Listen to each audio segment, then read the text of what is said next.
FitOn Pro app. The pros, the cons. The surprising truth about FitOn is that it gives away what most fitness apps charge for and still manages to compete with the best. But does upgrading to FitOn Pro really make a difference? Let's break down the pros and cons. Starting with the pros. FitOn has become one of the most popular free fitness apps, and for good reason. It offers thousands of workouts led by celebrity trainers, including routines for strength cardio, yoga, Pilates and mindfulness. The app's simple interface, customizable plans and social features make it easy to stay motivated and consistent. Now, the Pro version takes things further.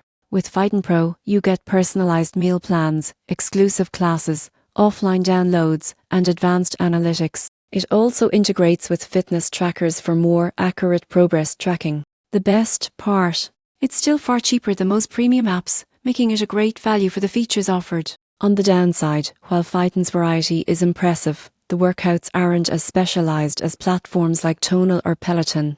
The Pro upgrade, while affordable, might not feel necessary if you're happy with the free version, and some users report occasional bugs or sensing issues with wearable devices. In conclusion, FitOn Pro strikes an impressive balance between accessibility and functionality. It's an excellent choice for anyone who wants a wide range of guided workouts without committing to expensive equipment or subscriptions. If you're looking for an affordable, all-in-one fitness companion, FitOn Pro is absolutely worth considering.